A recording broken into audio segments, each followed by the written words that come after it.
कथा का 4 दिन निकलने के बाद हम कोई आता है, शाम को तो मिलना होता ही है, मिल जाते हैं। 4 दिन तक तो हम किसी से मिलते नहीं। और 5वां दिन कथा का था और शाम को कोई मिलने आया तो उसने कहा, गुरुजी क्या भगवान दुख काटते हैं?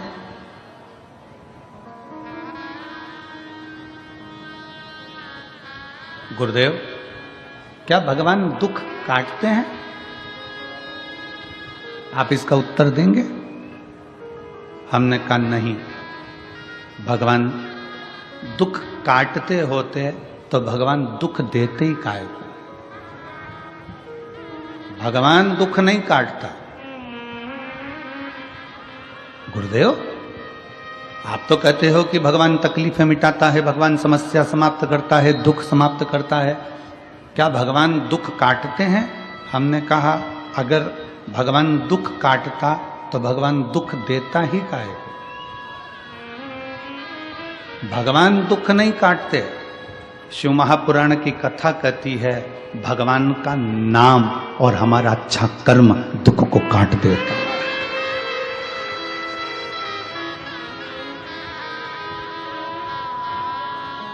हमारा अच्छा कर्म और भगवान का नाम।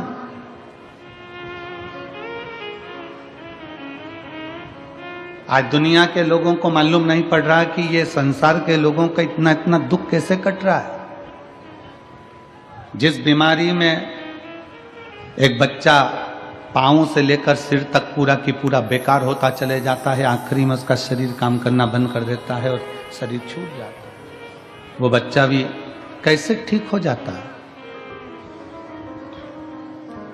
कैंसर जैसा रोग कैसे ठीक हो जाता है।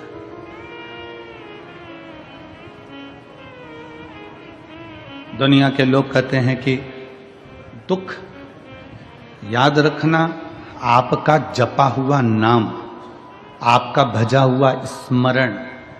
इसलिए तुलसी बाबा ने लिखा था कलयुग केवल नाम आधारा। कलिकाल में नाम की प्रधानता है। आप अपने भजन का बल जितना बढ़ा रहे हो, आप जितना जितना श्री शिवाय, जम के बोलो जरा, श्री शिवाय नमस्तुभ्यम, आप जितना जितना शंकर का मंत्र जाप कर रहे हो, आप जितना जितना शिव का नाम जाप कर रहे हो, श्री शिवाय नमस्तुभ्यम बोलते जा रहे हो, बोलते जा रहे हो। दुख कौन काट रहा है? आपका अच्छा कर्म। आपने मंदिर जाना चालू कर दिया, आपकी किस्मत में बहुत सारी ठोकर लिखी थी, आपके जीवन में बहुत सारा दुख लिखा हुआ था, बहुत सारा कष्ट लिखा हुआ था, बहुत सारी ठोकरें लिखी हुई थी, पर आपने भगवान के मंदिर जाना चालू करा तो वो दुख की ठोकर भी तुम्हारी दूर होती चली गई, कष्ट की ठोकर भी दूर होती चली गई। शिव महापुराण की कथा कहती है अगर वो बच्चा सुन रहा हो और बच्चे ने प्रश्न किया कि क्या भगवान दुख काटता है? अगर भगवान दुख काटता तो भगवान दुख नहीं देता। भगवान ने दुख दिया है, काटना आपको पड़ेगा। कैसे? भगवान का नाम लेकर और अच्छे कर्म कर कर उस दुख को काट दो। किम्मत बुरे कर्म कर बंदे वरना पछताएगा, भगवान की आंखों से तू बच नहीं पाएगा, तू बच नहीं पाएगा। अरे ओ अज्ञानी मत कर नादानी, तेरे कर्म का फल भी तू ही पाएगा, जैसा किया तूने तेरे आगे आएगा। मत बुरे कर्म कर बंदे वरना पछताएगा, भगवान की आंखों से तू बच नहीं पाएगा, तू बच नहीं पाएगा। अरे ओ अज्ञानी मत कर नादानी, अरे ओ अज्ञानी मत कर नादानी। भगवान दुख नहीं काटता, भगवान दुख सहन करने की शक्ति देता है।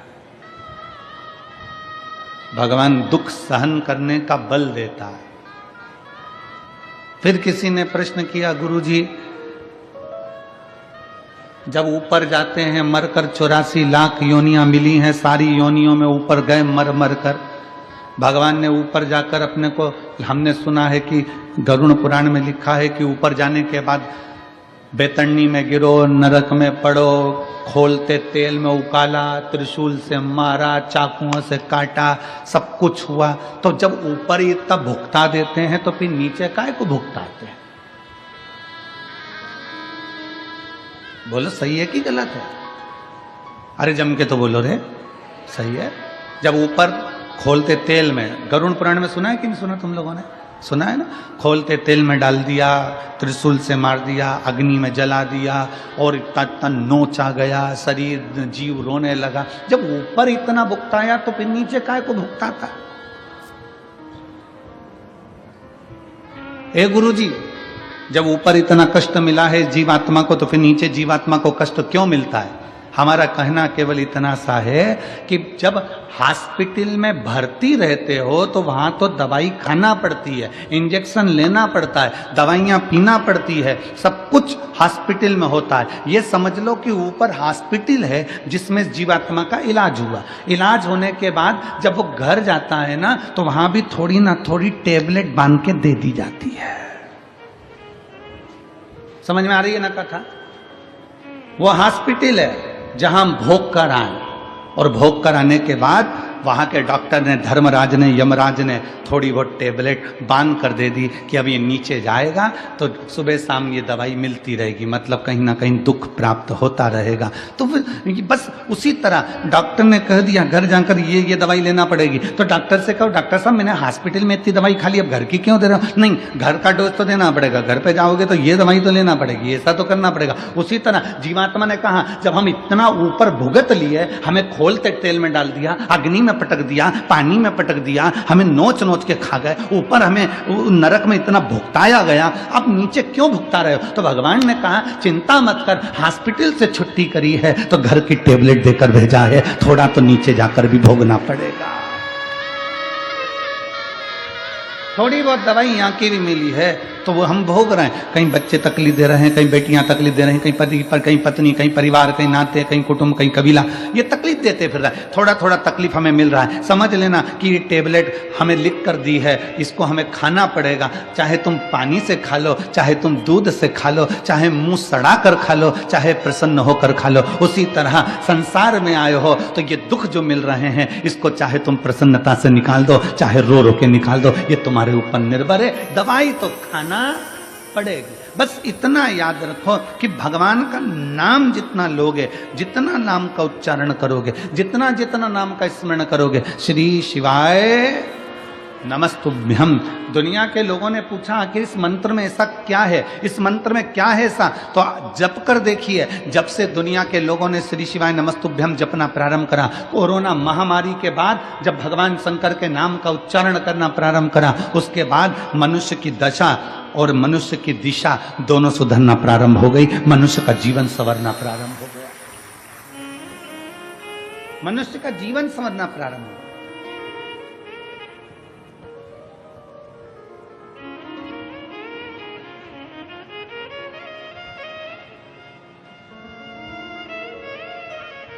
भगवान का नाम लेने से क्या होता है? तो कहा स्मरण होता है। स्मरण, नाम का स्मरण होगा तो हृदय में रमण होगा। हृदय में रमण होगा जब हमारे हृदय में भगवान के नाम का रमण होना प्रारंभ हो जाएगा। नाम का स्मरण हुआ, स्मरण से रमण हुआ, और रमण होना जब हृदय में प्रारंभ हो गया तो समझ लो दुख का मरण हो जाएगा, फिर दुख समाप्त हो गया।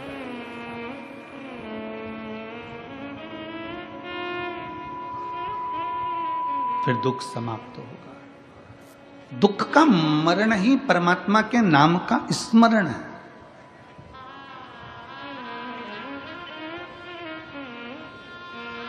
श्री शिवाय नमस्तुभ्यं। श्री शिवाय नमस्तुभ्यं। श्री शिवाय नमस्तुभ्यं। श्री शिवाय नमस्तुभ्यं। श्री शिवाय नमस्तुभ्यं। श्री शिवाय नमस्तुभ्यं। श्री शिवाय नमस्तुभ्यं। श्री शिवाय नमस्तुभ्यं। श्री शिवाय नमस्तुभ्यं। श्री शिवाय नमस्तुभ्यं। आप उसको भजेंगे, जपेंगे, स्मरण करेंगे, दुख कटेगा।